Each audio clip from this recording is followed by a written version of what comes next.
سنو، تم تو بڑے نڈر تھے، تم ماں باپ سے بھی نہیں ڈرتے تھے، تم کسی ناگہانی آفت سے کبھی خوفزدہ ہوئے ہی نہیں تھے، تم بڑے حوصلے والے تھے، مگر آج تم اپنے سائے سے ڈر رہے ہو، تم اپنی اولاد سے خوفزدہ ہو، تمہارے بچوں نے تمہیں کس اذیت سے گزارا ہے۔ بے خوف دل میں خوف کا پیدا ہونا عجیب ہے، یہ بہت بڑا انتشار ہے۔ بزرگوں سے کی گئی گستاخیوں کی سزا گستاخ بچوں کی شکل میں ملتی ہے۔ بے ادب اور گستاخ اولاد والدین کو ریزہ ریزہ کر دیتی ہے۔ میرے دوست، والدین کی روحوں سے معافی مانگو تاکہ تمہارے بچے تمہاری عاقبت اور عبرت نہ بنے۔ جس نے والدین کا ادب کیا اس کی اولاد مؤدب ہوگی۔ آج تمہارے پاس پیسہ ہے لیکن غریبی کے ڈر بھی ہے۔ کل تک تو تم غریب تھے لیکن تمہیں ڈر نہیں تھا۔ تم نے کبھی سوچا یہ سب کیا ہے؟ دولت جمع کرنے والا، اسے گننے والا، اس سے محبت کرنے والا کبھی سکھی نہیں ہوتا۔ دولت کی آرزو میں غریبی کا ڈر ہے۔ غریب کو غریب ہونے کا ڈر نہیں ہوتا، اس کو امید ہوتی ہے کہ کبھی بھلے دن آئیں گے، لیکن امیر آدمی کو ڈر ہوتا ہے کہ کبھی برے دن نہ آ جائیں۔ تمہارے بزرگوں کے پاس پیسہ کم تھا، سکون زیادہ تھا۔ تمہارے پاس پیسہ زیادہ ہے لیکن سکون نہیں ہے۔ شاید سکون امیر ہونے کی آرزو سے نجات پانے ہی نہیں ملتا۔ تم نے اس بات کو اچھی طرح سمجھ لیا ہوگا کہ دولت کبھی انسان کو سکون نہیں دیتی۔ دولت کی افادیت ہی پیسے خرچ کرنے میں ہے اور خرچ کرنے سے یہ کم ہو جاتی ہے۔ گویا دولت کی افادیت ہی اس سے کم ہونے میں ہے۔ دولت جمع رہے تو اس کی افادیت ہی نہیں ہے۔ دولت مند کنجوس اور بخیل ہو جاتا ہے، وہ دراصل کسی اور کے مال کی حفاظت پر مامور ہے، اور یہ مال اس کے لواحقین کی وراثت ہے۔ دولت کی تمنا، اس کا حصول، اس کا ارتکاز سب انتشار کے ابواب ہیں۔ یہ ضروری نہیں کہ غریب سکون میں ہو، لیکن یہ ضروری ہے کہ دولت مند سکون سے محروم ہوگا۔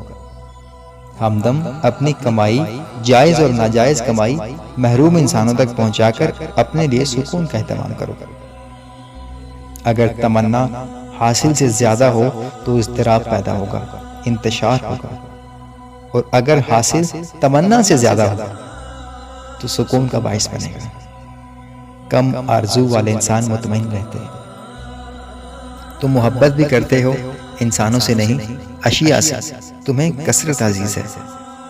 تم آلائش سے، آرائش سے، آسائش سے، زیبائش اور نمائش سے محبت کرتے ہو۔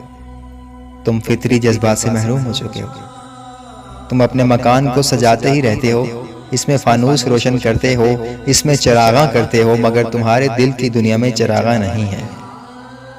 مکان جگمگا رہے اور دل بجھے ہوئے۔ باہر کا چراغاں دل کا اندھیرا دور نہیں کر سکتا۔ یہ روشنیاں کیا ہیں؟ جب اتنا اندھیرا ہے تو یہ روشنیاں کیا ہیں؟ یہ محفلیں کیا ہیں جب روح کے اندر تنہائی چیختی رہتی ہے؟ یہ انتشار کیا ہے کہ سب منتشر ہیں؟ ایک دوسرے کے پاس رہنے والے ایک دوسرے سے ناشناس کیوں ہیں؟ کیا کوئی کسی کو نہیں جانتا؟ کیا کوئی کسی کے دل کے قریب نہیں؟ کیا کوئی کسی کے اندر نہیں جھانکتا؟ کیا سارے ہی سارے اجنبی ہیں؟ کیا انجمن صرف تنہائیوں کا میلہ ہے؟ کہوں کے شور میں کوئی سسکیاں نہیں سنتا؟ کیا ہنستے ہوئے چہرے سب نقلی ہیں، سب لبادے ہیں؟ ہمدم تم کون سی دنیا میں رہتے ہو جہاں بھیڑ ہے اور تنہائی ہے، جہاں آرزوؤں کے طوفان میں لوگ ایک دوسرے سے بچھڑ گئے ہیں؟ کیا سب لوگوں کی تلاش میں ہیں؟ کیا کوئی کسی کی تلاش میں نہیں ہے؟ تم کس فکر میں سرگردہ ہو؟ تم ہمہ وقت کیوں مصروف ہو؟ تمہیں کیا ہو گیا ہے؟ تمہارے پاس وقت نہیں؟ کیا تم نے زندگی بیچ دی ہے اور اب تمہارے پاس اس سے حاصل ہونے والا مال خرچ کرنے کا بھی وقت نہیں؟ تم نے مکان بنایا اور اس میں رہنے کا وقت نہیں تمہارے پاس؟ تم نے خوشی حاصل کرنے کے لیے دل بیچ دیا؟ اب خوشی کیسے محسوس کرو گے؟ تمہارے پاس آسانیاں ہیں لیکن دل نہیں، تم مشین بن گئے ہو، ہر وقت مصروف، جذبوں سے عاری، غم اور خوشی سے لا تعلق، سب سے بیگانہ، اپنے آپ سے بھی بیگانہ۔ یہ کیا انتشار ہے؟ یہ کس جرم کی سزا ہے؟ بے کیف زندگی، بے جان حرکات، بے سم سفر، بے معنی تگدو، بے نام منزلیں، بے امام مسافرت، بے حضور قلوب، بے نور دیدے، بے شعور الجھنے، بے سبب اندیشے، بے وجہ دھڑکے، بے نصیب کوششیں اور بے لگام معیشت۔ یہ دنیا کہاں جا رہی ہے؟ کچھ تم ہی بتاؤ۔ یہ سب لوگ کہاں سے آ رہے ہیں؟ کدھر کو جا رہے ہیں؟ آوازیں ہی آوازیں ہیں اور کچھ سنائی نہیں دیتا۔ بھیڑ ہی بھیڑ ہے لیکن کچھ دکھائی نہیں دیتا۔ آنا اور جانا، جانا اور آنا، یہ سب کیا ہے؟ انسان کماتا ہے تاکہ زندہ رہے، اور زندہ رہتا ہے تاکہ کماتا رہے۔ یہ کیا ہے؟ تم اس جہان رنگ و بو میں کیسے گزر رہے؟ تم نے شاید سوچنا چھوڑ دیا۔ اچھا کیا، سوچنا بہت بڑی بیماری ہے، ایسی بیماری جس کا علاج نہیں ہے۔ سوچنے والے کو کبھی رات کو سورج نظر آتا ہے، کبھی دن کو تارے دکھائی دیتے ہیں۔ وہ ہر شے کو ایک اور زاویے سے دیکھتا ہے۔ سوچنے والا الفاظ کے معنی ہی نہیں، معنی کے چہرے بھی دیکھتا ہے، اور پھر ان چہروں سے محو کلام ہوتا ہے۔ چہرے کے معنی اور معنی کے چہرے، عجیب بات ہے، لیکن یہ کوئی بات نہیں۔ سوچنے والوں کی دنیا والوں کی سوچ سے الگ ہے۔ سوچنا اور ہر وقت سوچنا ہلاکت ہے۔ تم نے اچھا کیا کہ تم سوچ سے نکل گئے ہو۔ اب تم عمل ہی عمل ہو، بے وجہ اور بے نتیجہ عمل، لیکن تم مصروف ہو۔ شاید تم مصروف رہنے کو کامیابی سمجھتے ہو۔ مصروف ہمہ وقت مصروف، مشین کی طرح، دریا کی طرح، چیونٹی کی طرح، گردش افلاک اور گردش حالات کی طرح۔ تم سوچ میں وقت ضائع نہیں کر سکتے، کیونکہ وقت بہت قیمتی ہے، اور اس کی قیمت تم وصول کر چکے ہو۔ تمہیں حرکت دینے والی طاقت کا نام ضرورت ہے، اور ضرورت کا پجاری کثرت پرست ہوتا ہے۔ کثرت پرست کو سوچ، تدبر اور فکر مل ہی نہیں سکتے۔ تم جس دنیا میں ہو، اس میں وہی کچھ ہے جو ہے، لیکن کبھی کبھی جب ضرورت ساتھ چھوڑ دے اور عمل کی قدرت نہ رہے تو اس بات پر غور کرنا کہ یہ سب کس لیے۔ اگر یہ سب کچھ اس لیے اکٹھا کیا کہ اسے چھوڑ دیا جائے تو اکٹھا کرنے کا کیا فائدہ؟ اور یہ ممکن ہی نہیں کہ اسے چھوڑا نہ جائے۔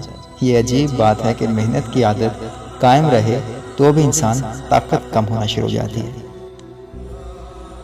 اس کا سفر جاری رہتا ہے، لیکن سفر کی رفتار مدھم ہو جاتی ہے۔ آنکھیں محفوظ رہتی ہیں لیکن بینائی غیر محفوظ ہے۔ اس کا آنگن پھولوں سے بھرا ہوتا ہے لیکن وہ رنگوں اور خوشبوؤں کے طلسمات سے لطف اندوز ہونا ہی بھول چکا ہوتا ہے۔ اس کے دسترخوان کشادہ ہوتے جاتے ہیں لیکن اس کا ذائقہ ختم ہو جاتا ہے۔ وہ زندگی بھر کتابیں اکٹھی کرتا ہے کہ فرصت ملی تو پڑھیں گے، لیکن جب لائبریری مکمل ہوتی ہے تو وہ زندگی بھی مکمل ہو چکی ہوتی ہے، اور اس طرح کتابوں کا مالک ہونے کے باوجود کتابوں سے ناشنا ہی رہتا ہے، اور اسی حالت میں چل بستا ہے۔ ہمدم زندگی بڑی طویل ہے لیکن زندگی بڑی مختصر بھی ہے۔ نہ گزرے تو ایک لمحہ نہیں گزر سکتا، صدیوں تک ایک لمحہ نہیں گزرتا، اور اگر گزرنے لگے تو صدیاں ایک لمحے میں سمٹ کر گزر جاتی ہیں۔ بالکل اسی طرح جیسے ہجر کا لمحہ اور وصال کی صدیاں۔ یہ زندگی عجیب ہے، نہ سوچو تو کٹتی ہی چلی جاتی ہے، اور اگر سوچنے لگو تو وقت ٹھہر جاتا ہے۔ گردشیں رک جاتی ہیں، ماضی، حال اور مستقبل صاحب فکر کے سامنے ایک لمحہ میں سمٹ جاتی ہیں۔ ایسا لمحہ جس میں وہ پرانے کاغذ، پرانے خطوط، جن میں پرانے چہرے اور پرانی آنکھیں لکھی ہوتی ہیں، اچانک ایک نیا لباس پہن کر مانی سے نئے سفر پر ہم سفری کی تمنا کرتے ہیں۔ وہ جو نہیں ہوتے ہوتے ہیں، اور جو ہوتے ہیں نہیں ہوتے، اور اس طرح ہونا اور نہ ہونا شروع ہو جاتا ہے۔ ہمدم یہ سب سوچ کے طلسمات ہیں، فکر کے کرشمے ہیں۔ تمہاری دنیا سے دور، تمہارے جہاں سے الگ، تمہارے زمانے میں لیکن تمہارے زمانے سے باہر۔ تمہارے شب و روز میں حاصل اور محرومی ہے، لیکن صاحبان فکر کے ہاں نہ سود ہے نہ زیاں ہے۔ وہاں مسلسل خلش ہے، مستقل تپش ہے، مدام آتش۔ اس لیے تم اپنے سفر پر گامزن رہو، تم اپنے شب و روز کو پریشان نہ کرو، تم کماتے جاؤ اور کھاتے جاؤ، کھاتے جاؤ اور کماتے جاؤ، ہمیشہ ہمیشہ کے لیے۔ تمہارے آنگن میں پھول کھلیں، تمہارے مکانوں میں چراغاں رہے، تمہارے شہروں میں میلے قائم رہیں، اور تمہارا دل کی بات